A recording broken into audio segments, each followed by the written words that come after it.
This is Esther with Esther's VSG Trek, and I'm coming to you October 12th with my VSG update. This is my week 58 from VSG and week 41 on keto. I actually wrote it down. Oh, yay. Let's see. On 9/21, I was 169.4. On 9/28, I was 171.8. That was a 2.4 gain. On 10/5, I was 175 even. There are reasons for that. Stay tuned. That was a 3.2 gain. And then today I was 172.8. That's a 2.2 loss. I saw 170 for like 2 days this week, but no, 172.8 because I like to do that dance. My body does the dance. A little bit forward, a little bit back, a little bit forward, a little bit back. Yay. It is what it is. So I have a couple things jotted down, and the next thing is keto. Is keto killing me? Is keto killing me? Is it killing me physically? Is it killing me mentally? The answer is no to both. I finally jotted down a couple of my labs that I decided to just do April 2015. That was like a lot of things happened in 2015. Like my baby weight wasn't getting off of me from Daniel. I was having my back pain. This is actually before the degenerative disc issue started, because that started July of 15. But I was starting to feel really bad. I was having bad days, not good days, mostly. And then July, I had my physical. I did pay for my own labs in February. I went to Mexico with Mexico Bariatric Center, and the wonderful Doctora Luisiana Valenzuela was my surgeon. They're not local. They're out of Mexico, so you have to take care of, the certain things yourself. So I paid for some in February, but I just figured, let's look at 2015 versus 2017. And my cholesterol ratio. Now, when you have a lipid panel, there's always that overall number. What was your cholesterol? I've always had really high HDL because I guess I've always eaten vegetables. I don't know. Or maybe it's just my body. In 2015, I was at 91. And in 2017, in July, I was 92. So it went up by a point. That's awesome. So my ratio in 2015 was not 2.9. And then in July 2017, after doing keto since the December prior, at 2.35. So that number is fantastic. I really love that improvement. I don't think you see huge improvements in that ratio normally, especially if I would have remained at the weight I was. And then my triglycerides, which are a great indicator. Like if you have high triglycerides, that means your body's not working right. Like that number should be low within those parameters. So in 2015, I was 114. And in July, I was 69. That's, again, being on keto since December. So I found that great. And I just threw in the glucose. I never had a glucose issue. And in 2015, I was 89 at that fasting point that I took that blood work. And in July, I was 88. So that's been pretty consistent.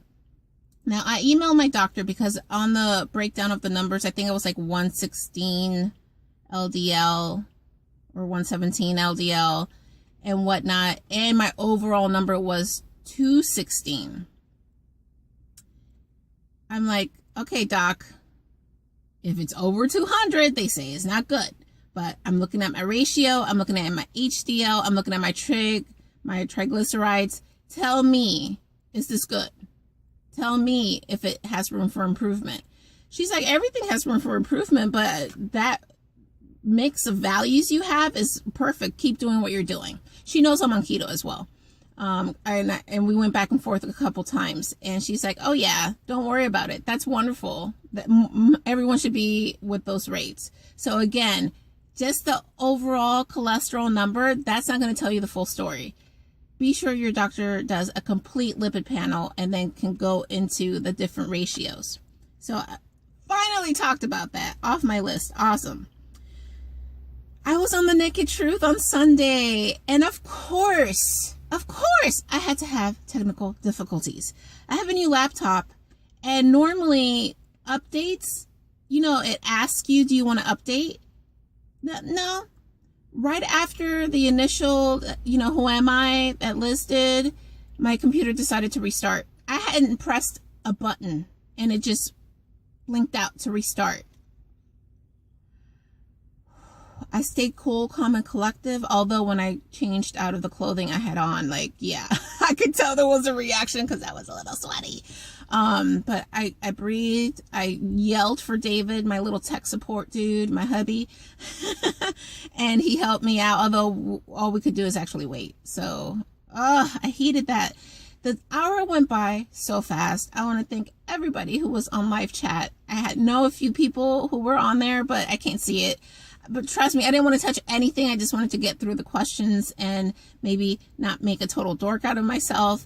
And I'm very animated when I talk, especially when I'm nervous. So right now, yeah, I'm moving a little bit, but man, I was super animated that night. So yeah, I was a little nervous. I just wanted to be sure to remember the point.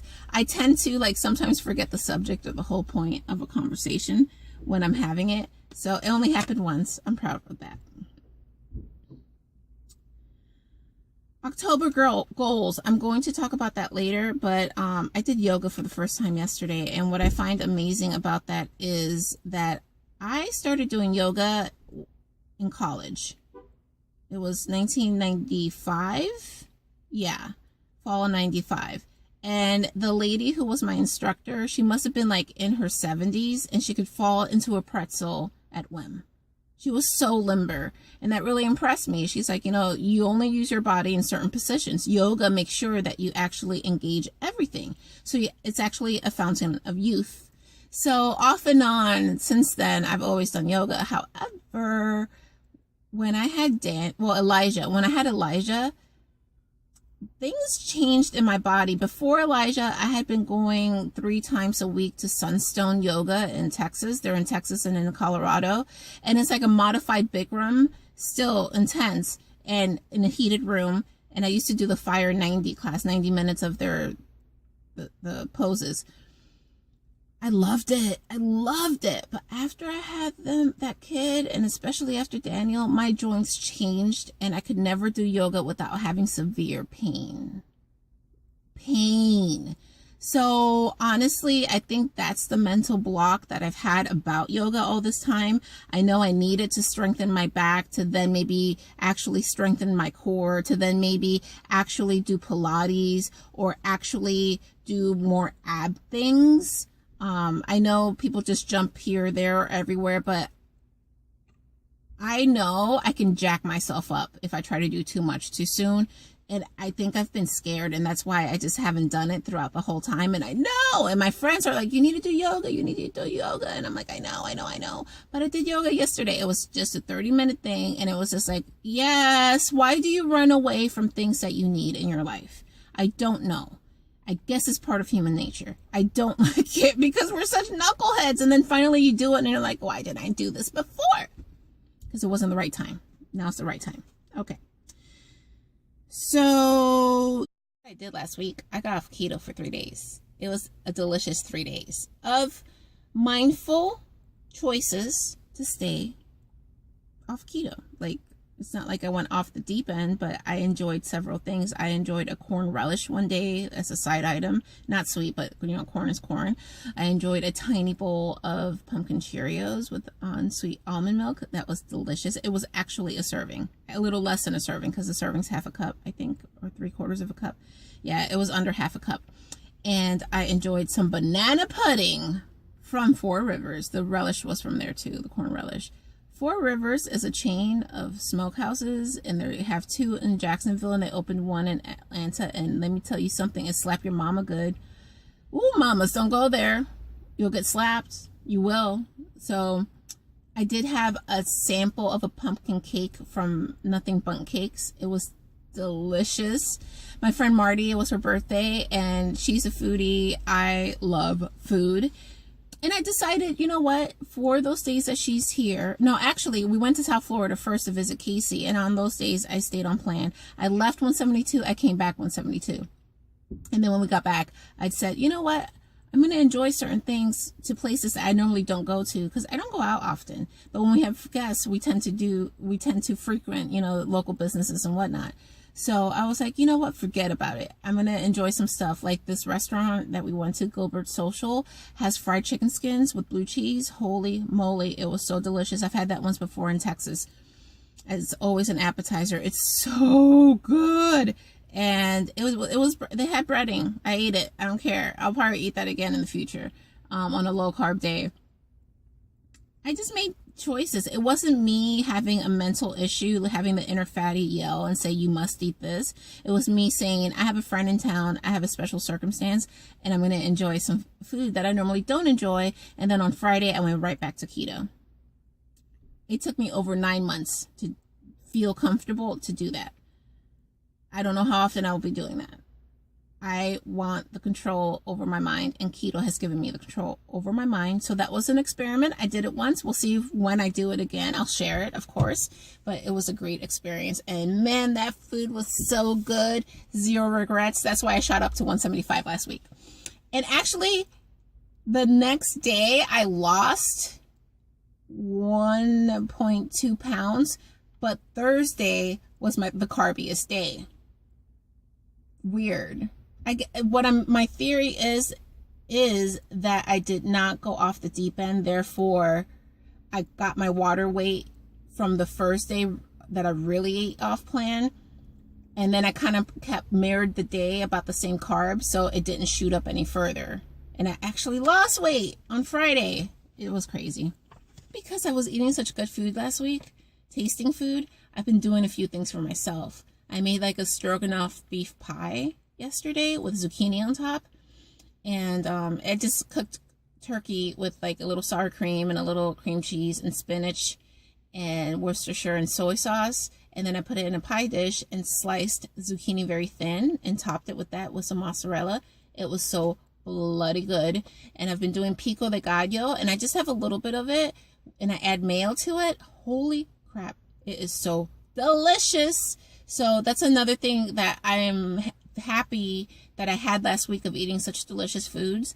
It made me want to make some things for myself, and food's been very interesting this week. Okay, all right, guys, so I hope everybody has a wonderful week.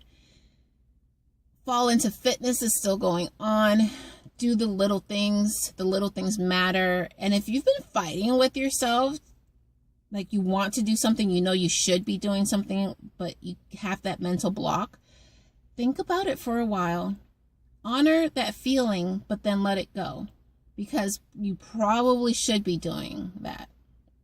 I should have been doing yoga all this time. I'm so happy the time has come that I will be doing yoga and feeling better for it. We're such knuckleheads. Have a great day, guys.